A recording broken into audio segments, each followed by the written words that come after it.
This female prisoner breaks into a policewoman's home, forcing her to head deep into the woods, because her partner is stuck in a bear trap and can't move. After the policewoman helps free her from the trap, she pulls out her gun. But Vivian can't bring herself to shoot until her partner knocks the officer unconscious. The two women drag the policewoman back to her house.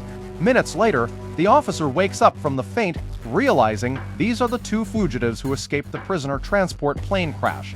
She crawls toward a knife, only to be spotted by the older prisoner. Catherine acts decisively, pressing plastic wrap over her face. After disposing of the body, the two women remain calm and head to a restaurant. A police officer drives up and walks in to eat. The two women instantly tense up. He hasn't noticed their crimes yet, but the diner is no longer safe. Vivian puts on a dramatic performance, shouting at Catherine to leave. Catherine plays along, heading to the restroom and locking the door. Vivian wipes water on her eyes to draw everyone's attention, lying that she's just had a fight with her mother. As the owner goes to get the officer, Vivian steals her car keys. The officer spots blood on the table and goes to the restroom to find her mother, only to find it empty.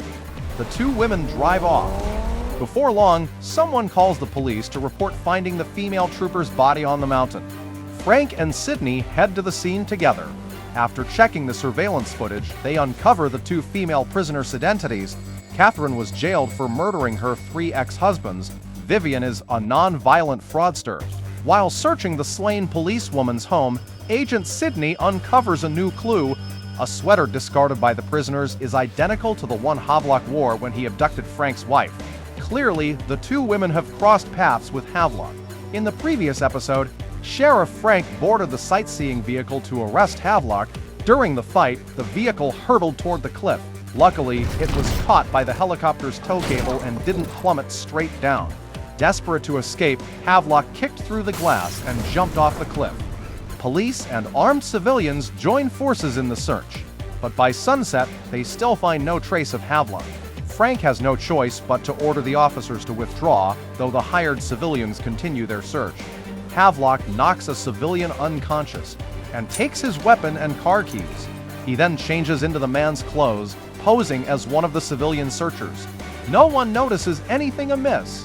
How ridiculous. Don't the hunters know what their prey looks like?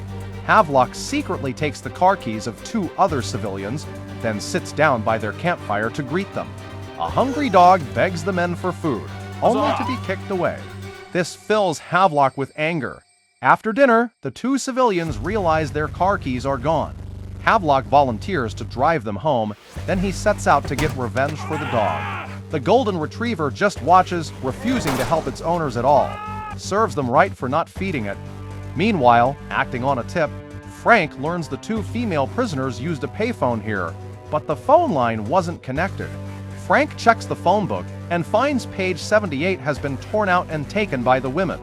Frank borrows a complete phone book from the library.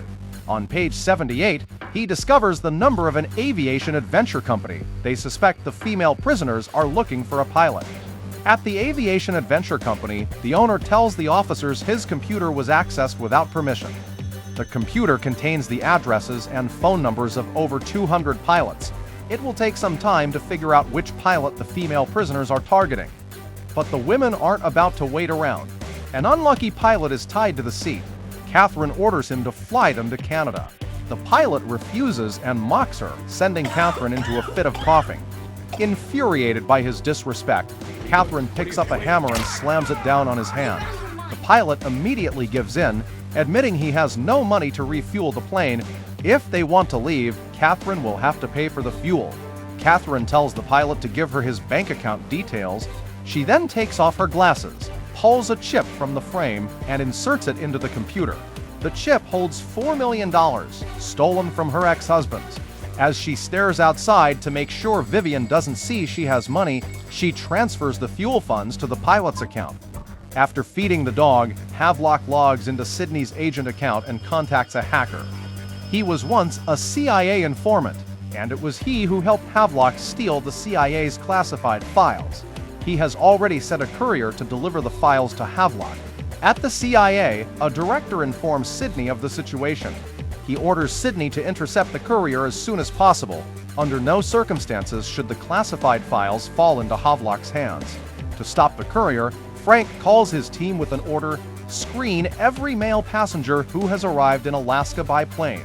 After hanging up, Frank receives a lead on the female prisoners. But when the police arrive at the room, only Vivian is there. Catherine and the pilot are nowhere to be found. Vivian claims she had nothing to do with the policewoman's death. She's just a fraudster.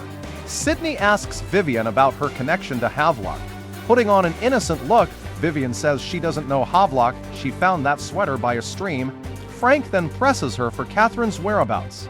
Vivian seizes the chance to make a deal. She'll reveal where Catherine is, but in return, Frank must commute the remaining 14 months of her sentence, and she won't face any new charges.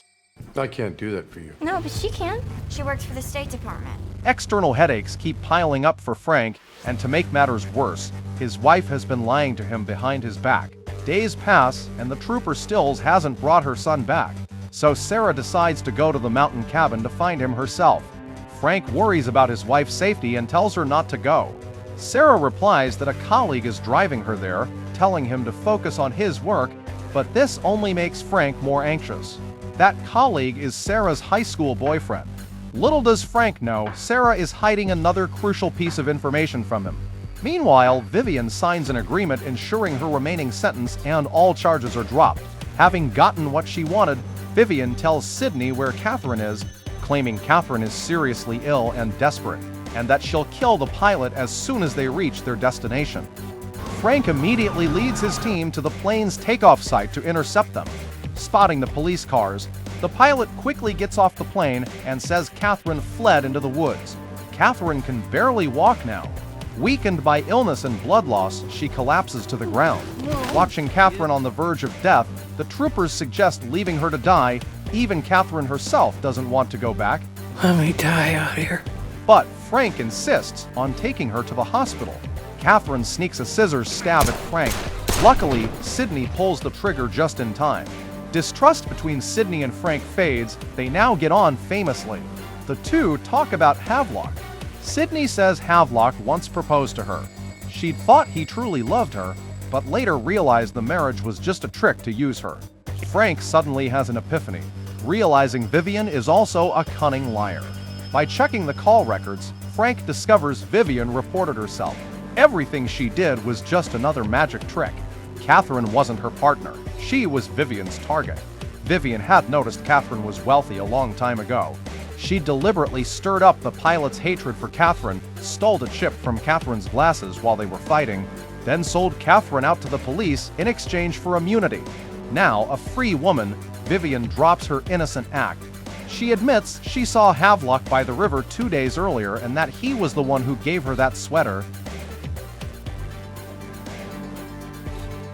Meanwhile, Frank's wife has arrived at the cabin, but their son isn't there. Only bloodstains and the body of the dead trooper. Alright, that's it for today's recap. Head over to my homepage. You'll find tons more recaps just like this one. Don't forget to hit that like button and subscribe to the channel. Your support keeps these recaps coming.